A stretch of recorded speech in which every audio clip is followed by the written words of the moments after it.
ستاروں کی تاثیر پر ایمان رکھنا.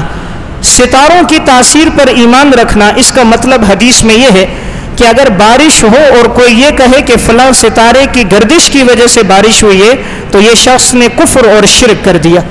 اس لیے جب بارش ہو تو وہ یہ عقیدہ رکھے کہ بارش اللہ کے حکم سے ہوئی ہے، اللہ کے فیصلے سے ہوئی ہے. اس لیے صحیح مسلم کی روایت ہے، رسول اللہ صلی اللہ علیہ وسلم نے فرمایا هل تدرون ماذا قال ربكم، کیا تمہیں معلوم ہے تمہارے رب نے کیا کہا؟ قالوا اللہ ورسول اعلم، صحابہ نے کہا اللہ اور اس کے رسول جانتے ہیں.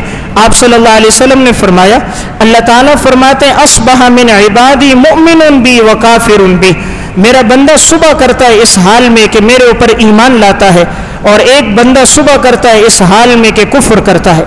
فاما من قال مطرنا بفضل اللہ ورحمتہ، پس جو شخص یہ کہے کہ اللہ نے ہم پہ بارش برسائی ہے اپنے فضل اور رحمت سے، فذلک مؤمن بی، تو اس نے اللہ پر ایمان لایا.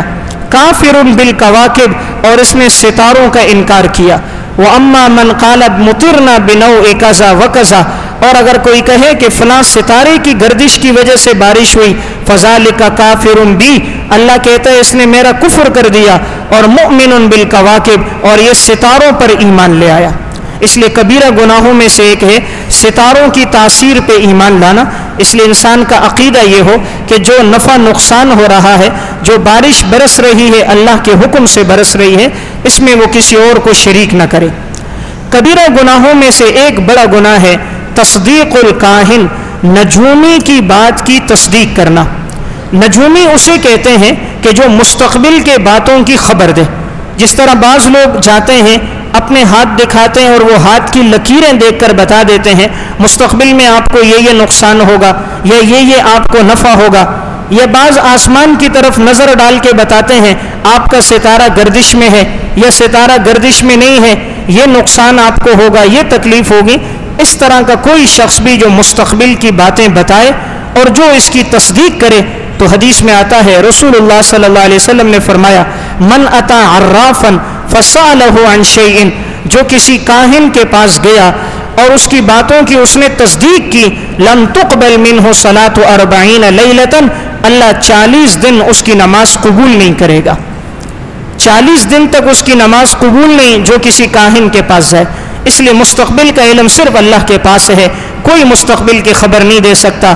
قل لا يعلم من في السماوات والارض الغیب الا اللہ، زمین آسمان کی جتنی پوشیدہ باتیں ہیں اللہ کے علاوہ کوئی اس کو نہیں جانتا. اس لیے کاہن کے پاس جانا کبیرہ گناہوں میں سے.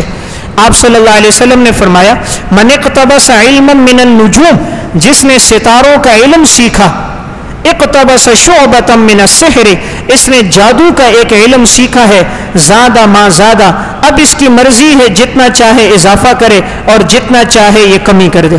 تو آپ صلی اللہ علیہ وسلم نے نجومی کے علم کو جادو کے علم کے ساتھ تشبیہ دی ہے کہ ایسا سیکھنے والا گویا جادو سیکھ رہا ہے.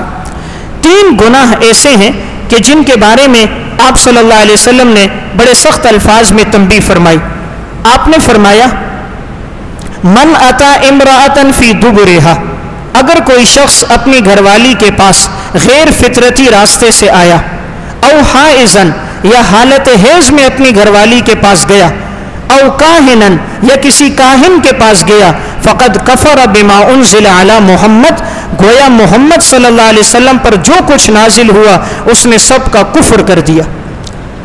جو شخص اپنی گھر والی کے پاس غیر فطرتی راستے سے گیا، یا نمبر 2 حالت حیض میں اپنی گھر والی کے قریب گیا، یا کسی کاہن کے پاس گیا، آپ نے فرمایا فقد کفر بما انزل علی محمد، محمد پر جو کچھ نازل ہوا اس نے اس کا کفر کر دیا. اس لیے کاہن کے پاس جانا بڑے گناہوں میں سے ہے. مستقبل کا علم صرف اللہ جانتا ہے. جب بھی کوئی مشکل آئے انسان اللہ کے سامنے جھکے، اللہ سے مانگے. مصیبت اللہ کے حکم سے آئی ہے اور اللہ کے حکم سے ہی دور ہوگی.